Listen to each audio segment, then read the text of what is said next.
Salam sejahtera saya ucapkan kepada Cikgu Awin. Pada slide kali ini saya akan membentangkan isu yang berkenaan dengan pelaksanaan program pendidikan inklusif PPI. Definisi PPI adalah, menurut Amin dan Yasin 2016, PPI merupakan satu program yang ditawarkan kepada murid berkeperluan khas MBK untuk belajar bersama-sama rekan mereka yang tipikal di dalam bilik darjah yang sama dan sekolah yang sama, untuk menikmati semua kemudahan belajar dalam keadaan normal tanpa mengira kaum, latar belakang, status ekonomi, dan ketidakupayaan. Matlamat PPI adalah, yang pertama, meningkatkan penyertaan MBK mengikuti program akademik dan bukan akademik bersama-sama dengan murid di arus perdana. Yang kedua adalah memberi peluang kepada MBK mengikuti program akademik dan bukan akademik bersama-sama di arus perdana. Yang ketiga, memberi kesedaran masyarakat supaya tidak menafikan potensi MBK. Seterusnya, objektif PPI memastikan MBK mendapat hak yang sama rata untuk belajar dalam persekitaran tanpa halangan. Yang kedua, membina keyakinan diri MBK bagi mencapai potensi yang optimum. Yang ketiga, memastikan MBK dapat menyesuaikan diri dengan murid arus perdana bagi meningkatkan kemahiran kehidupan harian mereka. Dan yang keempat adalah meningkatkan kesedaran dan penerimaan warga sekolah serta komuniti tentang kepelbagaian keupayaan MBK. Seterusnya, faedah PPI. Yang pertama adalah meningkatkan penerimaan murid berkeperluan khas dalam kalangan murid arus perdana dan warga sekolah. Yang kedua, meningkatkan akses dan peluang murid berkeperluan untuk belajar dalam persekitaran yang harmoni. Yang ketiga, mengoptimumkan potensi murid berkeperluan dalam setiap aspek perkembangan. Yang keempat, menggalakkan penglibatan ibu bapa dalam pendidikan murid berkeperluan khas. Yang kelima, menanam sikap hormat menghormati dan menerima perbezaan antara individu yang berbeza. Dan yang terakhir adalah mewujudkan jalinan persahabatan antara murid untuk perkembangan sosial dan emosi yang sehat. Isu dan cabaran pelaksanaan PPI yang pertama adalah dari aspek pentadbir dan guru arus perdana, yang mana pentadbir dan guru arus perdana ini belum memahami pelaksanaan program pendidikan inklusif di sekolah.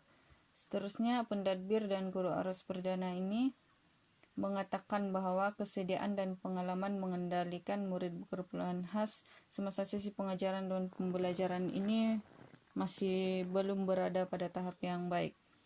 Seterusnya, pentadbir dan guru arus perdana juga menghadapi isu yang mana kehadiran MBK akan menyukarkan urusan pentadbiran.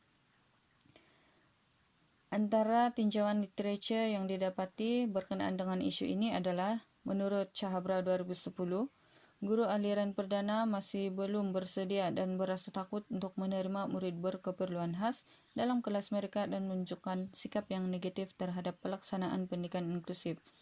Seterusnya, Rosniza C. Umar pada tahun 2012 menyatakan dalam kajiannya bahwa tahap kesediaan guru-guru biasa dalam melaksanakan pendidikan inklusif ini masih berada pada tahap yang sederhana.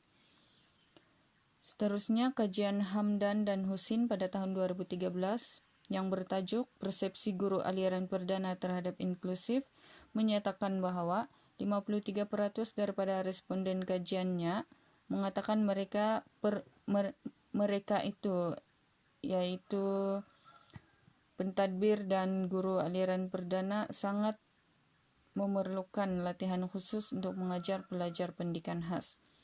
Seterusnya, Amir dan Yasin 2016 pada kajian pelaksanaan program pendidikan inklusif murid berkeperluan khas dalam Pelan Pembangunan Pendidikan Malaysia PPPM 2013-2025, daripada 170 responden mereka, hanya 40% guru aliran perdana yang tahu maksud program pendidikan inklusif, dan 60% guru lain yang dilakukan temu bual gagal menjelaskan maksud pemahaman pendidikan inklusif. Malah ada juga yang mengatakan bahwa mereka tidak tahu apa itu inklusif.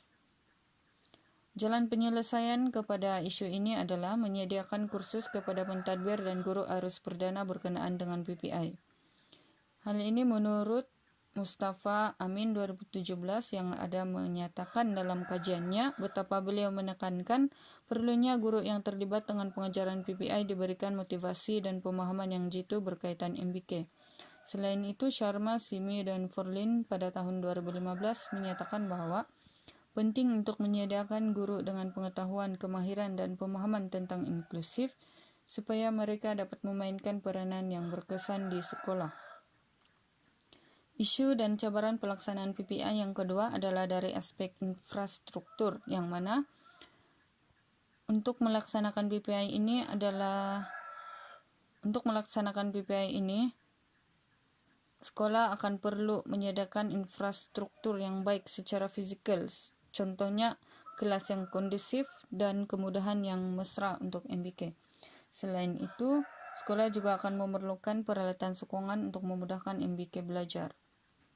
Jalan penyelesaian bagi isu ini adalah yang pertama, kedudukan kelas berada di aras bawah, dan yang kedua, MBK di kelas inklusif diberikan tempat duduk di bahagian hadapan.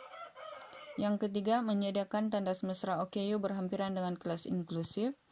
Yang keempat, menyediakan peralatan sokongan seperti mesin braille dan buku teks mesra MBK. Yang ini, jalan penyelesaian ini dirujuk pada Zahara binti Badri, yaitu kajian case ke atas program pendidikan inklusif di Sekolah Aliran Perdana dan Bahagian Pendidikan Khas 2013, garis panduan program pendidikan inklusif murid berkeperluan khas yang telah dihasilkan. Seterusnya, isu dan cabaran pelaksanaan PPI yang ketiga adalah sistem sokongan dan bantuan, yang mana isu kekurangan bahan bantu belajar BBB yang bersesuaian bagi memenuhi keperluan pengajaran dan pemudah caraan MBK di kelas arus perdana. Seterusnya, kerjasama dan komunikasi dua hala antara guru pendidikan khas, guru pendamping, dan guru arus perdana adalah amat penting dalam memberikan bimbingan serta menyediakan BBB yang relevan. Jalan penyelesaian bagi isu ini adalah penolong kanan pentadbiran, penolong kanan hal ehwal murid, penolong kanan kurikulum, penolong kanan petang bagi sekolah yang tiada pendidikan khas, berperanan untuk membantu memastikan keperluan buku teks, bahan serta peralatan lain seperti mesin braille perlu disediakan dan mencukupi untuk MBK di PPI. Selain itu, penolong kanan ini perlu membimbing, yaitu coaching dan mentoring guru-guru yang terlibat dalam PPI. Seterusnya, isu yang keempat adalah penyusunan jadwal untuk inklusif separa. Seperti yang kita tahu, pendidikan inklusif terbahagi kepada dua, yaitu inklusif penuh dan inklusif separa. Isu ini muncul apabila inklusif separa dijalankan, yang mana jadwal arus perdana dan kelas pendidikan khas tidak separa mengakibatkan keciciran setengah mata pelajaran di kelas pendidikan khas. Jalan penyelesaiannya adalah PK di sekolah tersebut perlulah merancang dan menyusun jadwal waktu yang efektif untuk kelas pendidikan khas dan kelas inklusif bagi inklusif separa. Seterusnya, hala 7 MBK berkaitan PPI. Seperti yang kita sudah maklum, PPI ini memberi peluang kepada MBK mengikuti program akademik dan bukan akademik bersama-sama di arus perdana. Selain itu, PPI ini juga akan dapat meningkatkan akses dan peluang murid berkeperluan khas untuk belajar dalam persekitaran yang harmoni. Seterusnya, MBK juga akan dapat menyesuaikan diri dengan murid arus perdana bagi meningkatkan kemahiran kehidupan harian mereka. Yang terakhir adalah mengoptimumkan potensi murid berkeperluan dalam setiap aspek perkembangan.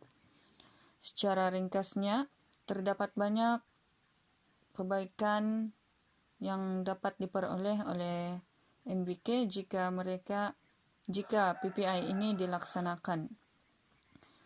Seterusnya, ini adalah rujukan yang digunakan dalam PowerPoint ini. Sekian dan terima kasih.